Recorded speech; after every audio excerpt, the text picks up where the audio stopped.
নামাজ নামাজ নাই ভাই, মসজিদে অ্যাপ্রোপ্রিয়েট নামাজ নাই।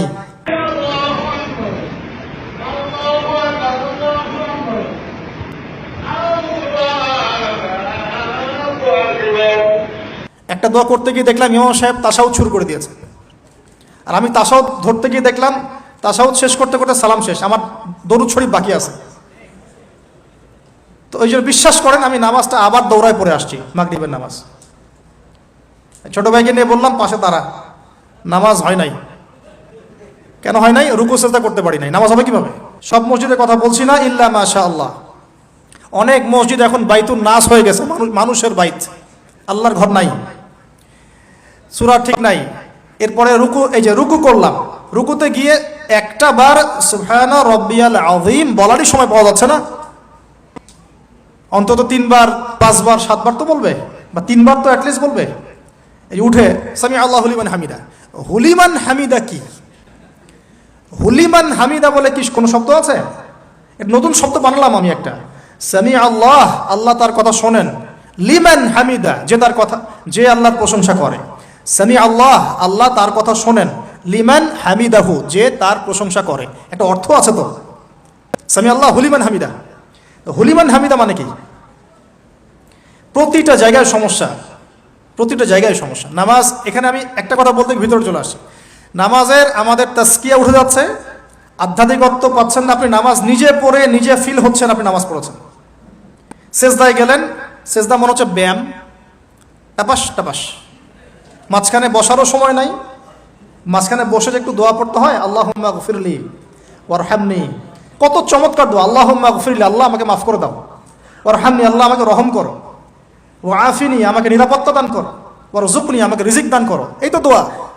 নামাজের দোয়া বাদ দিয়ে নামাজের পরে লম্বা দোয়া, হ্যাঁ, নামাজের মূল দোয়াই নাই। আর আমাদের বাংলাদেশে কিছু গ্রাম আছে, ওখানে আবার দোয়া নিয়েছে মারামারি আর ক্যাচাল।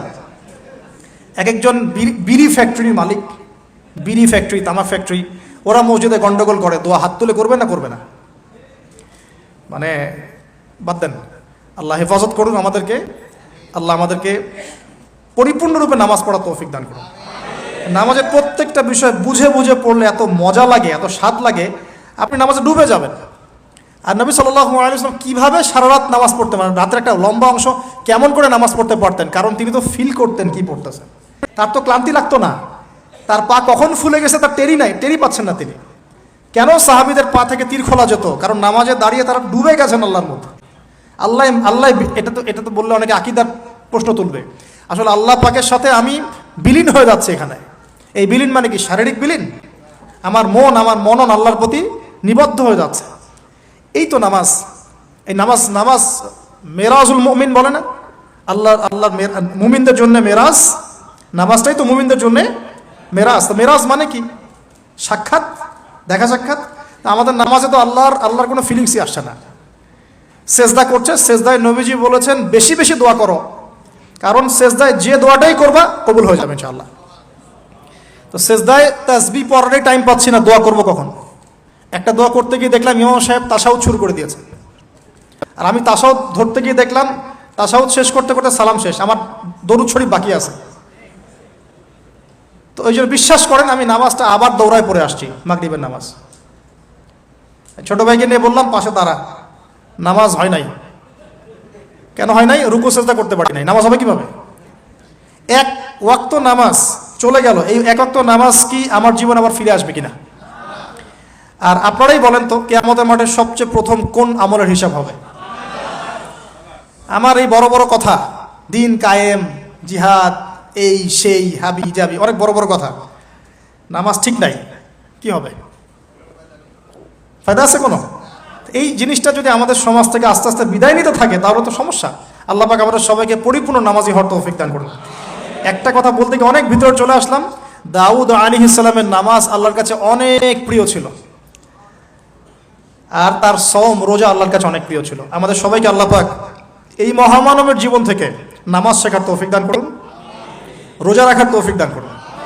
এবং কোরআন, তিনি জাবুর তেলাওয়াত করতেন, এত মধুর সুরে তেলাওয়াত করতেন, পাখি এসে তার তেলাওয়াত শুনতো, মাছ এসে তেলাওয়াত শুনতো। আমাদের তেলাওয়াত তো মাশাআল্লাহ করলে মানুষ বিরক্ত হচ্ছে। আমাদের তেলাওয়াত শুনে মানুষ বিরক্ত হচ্ছে। তো আল্লাহর ওয়াস্তে আমি একটু রিকোয়েস্ট করি সবাইকে, আল্লাহর ওয়াস্তে আপনারা সবাই বিশুদ্ধ করে তার তিলের সাথে কোরআন তেলাওয়াত করা শিখবেন ইনশাআল্লাহ। এর কোনো শেষ নাই। চমৎকার করে সুন্দর করে মাধুর্যের সাথে কোরআন তেলাওয়াত করা শিখুন। আল্লাহ পাক আমাদের সবাইকে ডেইলি অন্তত এক পারা করে তেলাওয়াত করার তৌফিক দান করুন। এতে ইনশাআল্লাহ জীবনে বরকত হবে, হায়াতে বরকত হবে, রিজিকে বরকত হবে, আল্লাহর সাথে কানেকশন থাকবে, কোরআনের সাথে আপনার সম্পর্ক থাকবে। কোরআন কাল কিয়ামতে আপনার পক্ষে সাক্ষী দিবে ইনশাআল্লাহ। আল কোরআন হুজ্জাতুল লাকা ওয়া আলাই, কোরআন আপনার পক্ষে সাক্ষী দিবে বা বিপক্ষে সাক্ষী দিবে। আল্লাহ রাসূল বলেন লা হাসাদা ইল্লা ইসনাতাইন, দুইজন ব্যক্তি ছাড়া কারো প্রতি ঈর্ষা করা জায়েজ নাই। এক, রাজুলুন আতাহুল্লাহুল কোরআন, এমন একজন ব্যক্তি যাকে আল্লাহ পাক কোরআন দিয়েছেন, সুবহানাল্লাহ।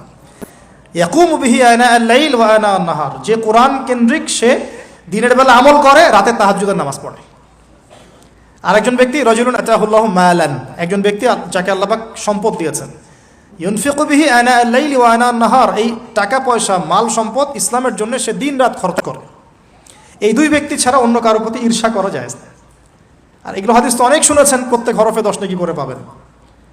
কোরআন আপনার পক্ষে সাক্ষী দিবে। সূরা বাকারা, যে ঘরে তেলাওয়াত করা হয় সূরা বাকারা, শয়তান সেই ঘর থেকে দূর দূর করে পালিয়ে যাবে।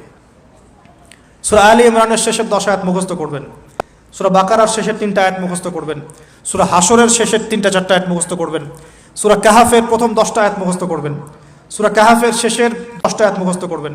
এরকম অনেকগুলো সূরা আছে, সূরা ফালাক, নাস, ইখলাস, সূরা ফালাক, নাস, ইখলাস, কাফিরুন ইত্যাদি।